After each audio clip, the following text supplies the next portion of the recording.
ஒரு இளைஞன் நீண்ட தூரத்தில் உள்ள ஒரு வெளியூருக்கு செல்கிறான். அங்கு அவனது வேலையை முடித்த பின்பு தன் கிராமத்துக்கு திரும்பி வரும்போது ஒரு பாலைவனத்தின் வழியே திரும்ப வரவேண்டி நேர்ந்தது.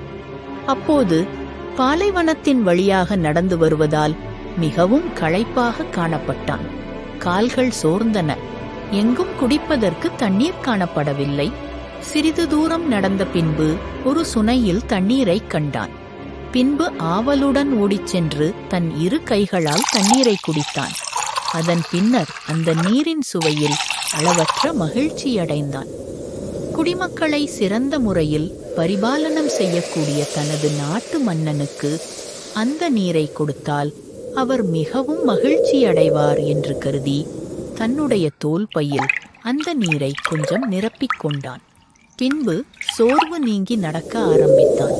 இது நீண்ட தூர பயணம் என்பதால் நாட்கள் சென்றன. 4 நாட்கள் பயண முடிவில் தன்னுடைய ஊரை சென்றடைந்தவன் அப்போது தன் ஊரை கண்டதும் அளவற்ற மகிழ்ச்சி அடைந்தான். பின்பு நேராக அரண்மனைக்கு சென்றான். அரசனிடம் அந்த நீரின் அருமை பெருமைகளை கூறி, உலகிலேயே இதுபோல சுவையான நீர் இருக்க முடியாது என்று கூறி அதை அவருக்கு அளித்தான். மன்னன் சிறிதும் தாமதிக்காமல் மொத்த நீரையும் குடிக்க ஆரம்பித்தான்.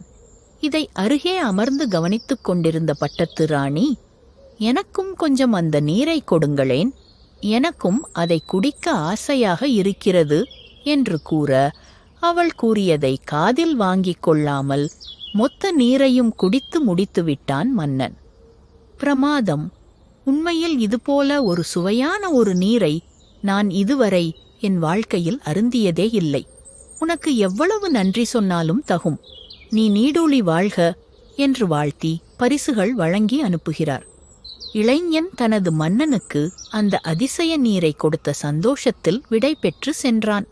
அவன் சென்ற பிறகு, ராணி இருந்தாலும் உங்களுக்கு இத்தனை சுயநலம் ஆகாது. அந்த நீரை எனக்கும் கொஞ்சம் கொடுத்தால் என்ன குறைந்தா போய்விடுவீர்கள் என்றாள். இல்லை ராணி, நான் மொத்த நீரையும் குடிக்கவில்லை. அதில் கொஞ்சம் நீர் இன்னும் இருக்கிறது.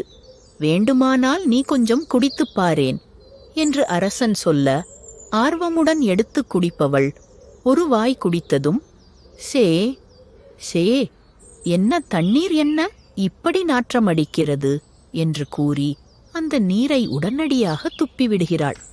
தேவி, நீ நீரைத்தான் சுவைத்தாய், ஆனால் நான் அவன் என் மீது வைத்திருந்த அன்பை சுவைத்தேன். பாலைவனத்தில் தாகம் எடுத்து அலைந்து திரிந்த அவனுக்கு ஒரு சாதாரண சுனை நீரே தேவாமிர்தம் போல இருந்திருக்கிறது. அதை மன்னனாகிய எனக்கு கொடுக்க வேண்டும் என்று கருதி தனது தோல் பையில் நிரப்பி கொண்டு வந்தான். எனவே தோலின் வாடையும் நீரில் ஏறிவிட்டது. நீரின் சுவை முற்றிலும் மாறிவிட்டது. அவன் இருக்கும்போது நீரை உனக்கு கொடுத்திருந்தால் நீ இப்போது செய்ததைப் போலவே அவன் முன்பு செய்திருப்பாய். அவன் மனம் வேதனைப்பட்டிருக்கும்.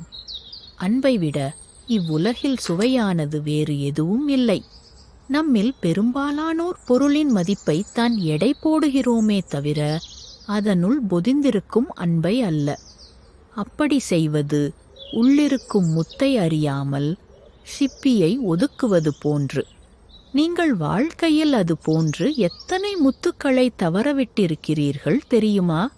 இனியாவது விழித்துக் கொள்ளுங்கள். மனித உணர்வுகளை நாம் மதிக்க கற்றுக்கொள்ள வேண்டும். நம் குழந்தைகளுக்கும் அவற்றை கற்றுத்தர வேண்டும்.